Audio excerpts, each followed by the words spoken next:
Viewers, এখানে দুই ধরনের চামচ দেখতে পাচ্ছেন। আমি আজকে আপনাদের সঙ্গে শেয়ার করব এই চামচের কামাল। চামচ দিয়ে কিভাবে সহজেই ঝটপট করে যে কেউ ছোট বড় সকলেই যে কোনো দিন পিঠা বানায়নি সেও বানাতে পারবে। কিভাবে এই চামচ দিয়ে আমি বানাবো দুধ পুলি বা ভাপা পুলি। তো এখানে দুটো দুটো করে 4টে চামচ আছে, আমার লাগবে দুটো। তো যে কোনো দুটো, আপনি ছোটো সাইজের বানালে এই চামচ ব্যবহার করতে হবে, আর বড় চামচ দিয়ে বড় করে পিঠা বানাতে গেলে এরকম বড় চামচ লাগবে। তা আমি আজকে দুধ পুলি বানাবো, সেই জন্য আমি এই ছোটো দুটো চামচ ব্যবহার করব। আপনারা এরকম চাইলে বড় চামচও ব্যবহার করতে পারেন। তা কিভাবে পিঠাটা বানাবো কত সহজেই।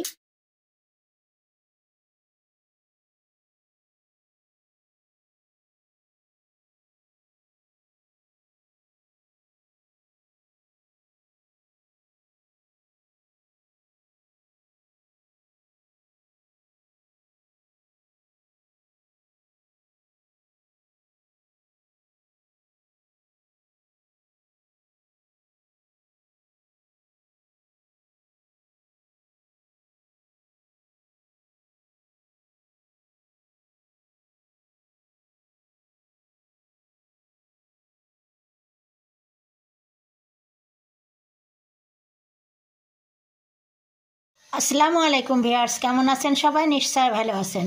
চলে এসেছি আজকে খুবই সহজ পদ্ধতিতে আপনাদের দুধ পুলি বানানোর টিপস নিয়ে। তা আশা করি ভালো লাগবে, আর পুরোটা সময় আমার সঙ্গে থাকবেন। আর কোনো ঝামেলা নাই, চলে আসছি সহজ পদ্ধতি নিয়ে। শুধু লাগবে এরকম দুটি চামচ। এরকম দুটি চামচ, বাইরের থেকে বড় সাইজের চামচ, যে যেরকম সাইজের পিঠে বানাবেন সেরকম সাইজের চামচ হলেই চলবে, কোনো ঝামেলাই নাই। দেখুন কিভাবে আমি বানাই। এই যে আটাটাকে 1.5 কাপ আটা নিয়েছি, 1 কাপ চাউলের আটা আর 1/2 কাপ গমের আটা দিয়ে মিক্সড করে খমির করে নিয়েছি, দিয়ে মাখিয়ে এই যে ছোটো ছোটো ডো করে নিয়েছি। এরকম আপনি যদি বড় বানান তো বড় সাইজের ডো করবেন, আমি যেহেতু ছোটো ছোটো করে বানাবো তো আমি এরকম সাইজের ডো করে নিয়েছি। এখন কি করতে হবে, এই ডোগুলোকে এই যে সুন্দর করে গোল করে করে করে এই যে আমি রেখে নিয়েছি। সুন্দর করে গোল করে এভাবে গোল করে করে যে এরকম করেছি, প্রত্যেকটা এভাবে ডো থেকে এরকম করে নিতে হবে। ভিউয়ার্স, এই যে চামচ দুটোকে এরকম একটু ময়দা, শুকনো ময়দা, চাউলের ময়দা, গমের ময়দা আছে এখানে, তো এরকম করে চামচগুলোকে একটু ময়দার ভিতরে ডুবিয়ে নেবো এরকম করে। দিয়ে এখান থেকে একটা পিঠা জন্য এই পুরো এরকম দিয়ে আর একটা চামচ দিয়ে এরকম চাপ দেবো।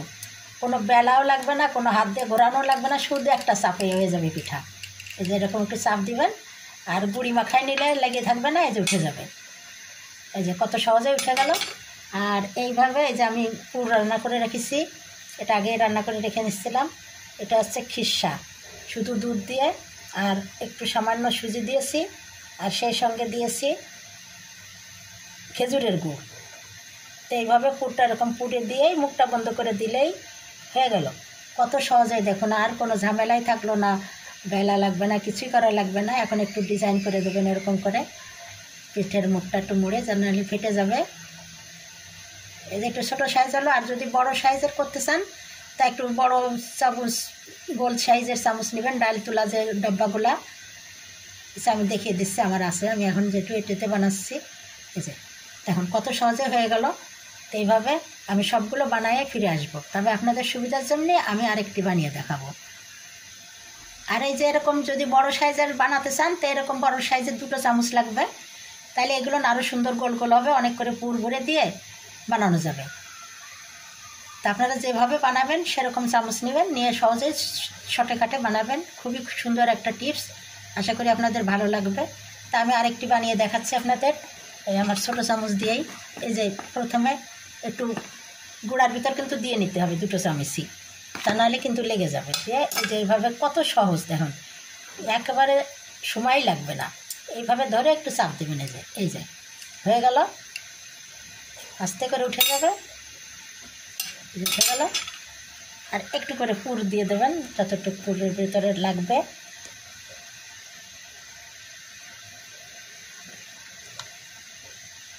দিয়ে মুখটা বন্ধ করে দিতে হবে, বেশি পুর হয়ে গেছে।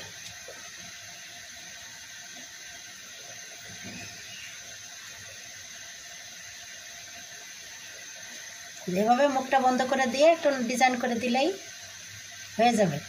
তো এইভাবে আমি সবগুলো পিঠা বানিয়ে ফিরে আসছি, ততক্ষণ আপনারা আমার সাথেই থাকুন।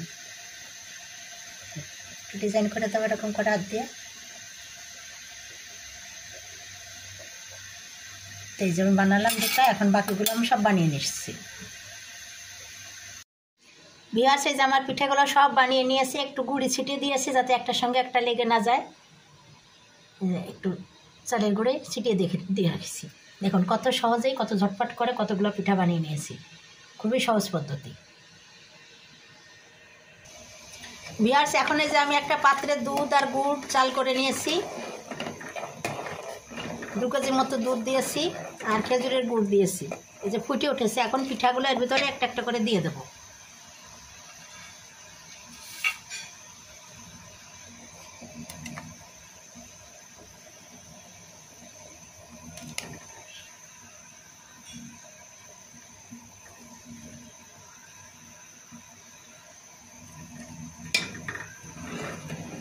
একটু নেড়ে দিতে হবে, তা নাহলে একটা গার সঙ্গে একটা লেগে যাবে।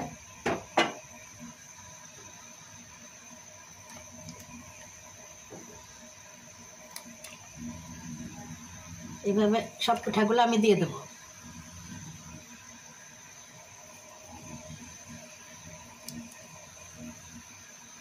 আমি একটা তেজপাতা, একটা এলাচ গুড় জাল করার সময় দিয়েছিলাম, তেজপাতাটা আমি এখন উঠিয়ে ফেলবো।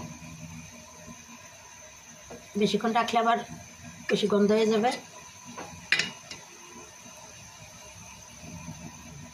একটা এলাচ গোটা দিয়ে দিয়েছি। এখন আস্তে জালে একটু নেড়ে চেড়ে এটাকে সিদ্ধ করতে হবে।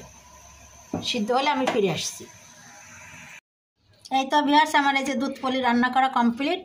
দেখুন কত সুন্দর হয়েছে, একটা পিঠা ভাঙেনি কি গলেনি, কিছুই হয়নি। আর মাড়িটাও কত সুন্দর গাঢ় হয়েছে।